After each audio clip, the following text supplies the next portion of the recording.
زنانه دي دا ارمان نه کوي چې مونږه سړو په شان وی، سړي دي دا ارمان نه کوي چې مونږه ښځې وي. اگر که نن سبا دام یو طریقه جوړه شوې ده چې هلکان کوشش کوي چې موږ د ښځو په شان ښکارې دي، والعیاذ بالله. او دوی ته په شریعت کې او په عربۍ کې مخنثین ویلی کېږي او په دوی باندې لعنت ویلی شوی په هغه سړو چې د ښځو پېښې کوي او په هغه ښځو چې د سړو پېښې کوي. او د نن سبا ډېر به داسې پکې وینې نام نهاد هلکان چې هغوی کوشش دا کوي چې زمونږ سونډې، زمونږ شونډې، زمونږ مخ، زمونږ بدن دا داسې د ښځو دی په شان ښکاره شو. عجیبه ده چې الله رب العزت تا پیدا کی په هغه کسانو کې لکه اوس یو آیت را روان دی، الله وایي الرجال قوامون علی النساء، سړي اوچت دي په ښځو باندې. الله تا په هغه اوچتو کې پیدا کی او دی کوشش کوي چې زه دې زنانو ته واوړېدې، دا پرې زنانو ته واوړېدې. نن سبا پکې کوشش کوي چې زه زناورو ته واوړېدې. په دې انګریزانو کې بعض هغه دي چې اپریشنونه کوي ځان له چې د ځان نه سپی جوړ کړي، د ځان نه زناور جوړ کړي، غاښونه ځان ته لګوي، داړې ځان ته لګوي، والعیاذ بالله. شکر دی چې الله رب العزت دا پاک او صفا دین موږ ته رانصیب کړی چې سړی پکې معلوم دی، زنانه پکې معلومه ده، انسان معلوم دی، زناور معلوم دی، د چا بندگی پکار ده، د چا نه ده پکار، هغه پکې معلومه ده. نو دنه دې کې دا خبره هم راله، په دې کې دنه دا خبره هم راله چې که چاله الله دنیا ورکړې ده او غوره کړی دی، نو ته دا قیسې مه کوو چې دی دله ورکړی مال یې ولې نه راکو. هر څه چې دي دا په نصیب باندې دي. ښه چې کله یعنې غټه نښه په دې چې ته راضي په تقدیر باندې، غټه نښه د دې چې ته راضي په تقدیر باندې هغه دا ده چې ته کله یو نعمت ویني چې الله چاله ورکړی نو ته پې د هغه سره حسد نه کړي.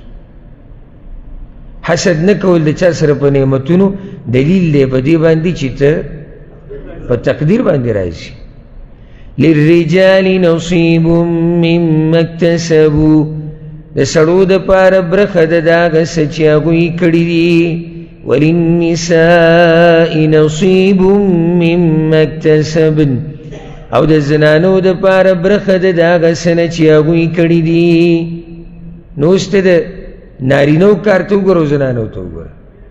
کړي دي نه مراد یوازې دلته مزدوري نه ده، ګورئ ټول ژوند که هغه دیني مشقتونه دي ورته وګوره د سړي ډېر دي، که هغه دنیوي نو ځکه یې برخه هم ډېره ده.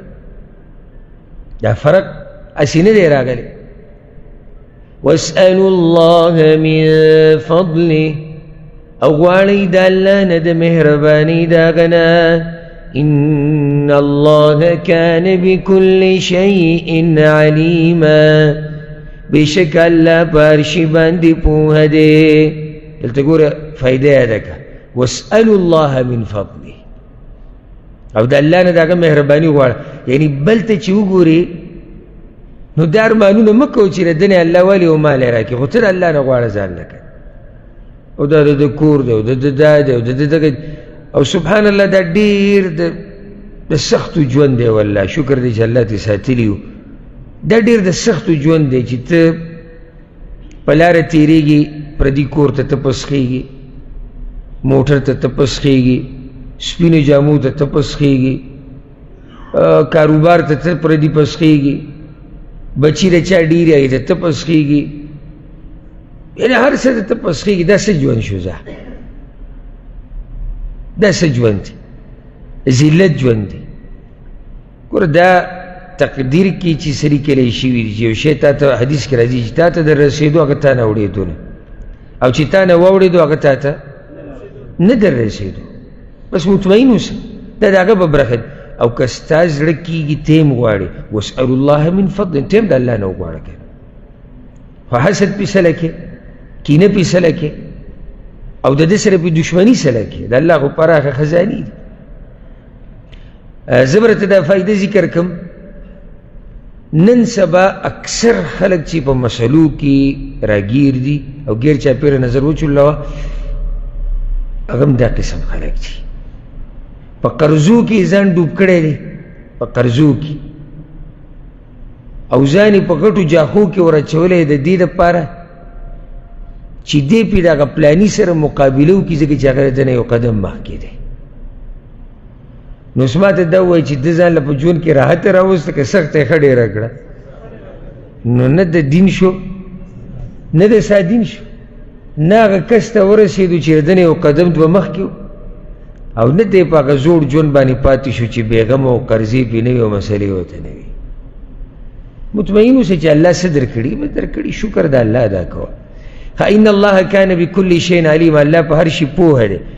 معنی دا چې الله چې دا فرق کړی دی او زنانه له برخه لږه کم ورکړي، نارینه له ډېر ورکړي، نو الله په هر څه باندې پوهه دی، چا سره چې څه مناسب دی هغه یې کړي دي. دا د شیخ صاحب قیمتي بیان چې تاسو واورېدو چې سړی دې ځان د جنکو په شان نه جوړوي، میک اپ شیک اپ دا شیزونه دې نه کوي، دا هلکانو سره ښه نه ښکاري، کلین شو یا نور داسې چې کوم انسان هغې سره بیوټي لګي، دغه شیزونو نه تاسو اجتناب وکړئ. دا شیخ صاحب چې کوم بیان کړی د دغه شان قیمتي او اهم بیانونو دپاره تاسو زموږ سره اوسئ. السلام علیکم ورحمة الله.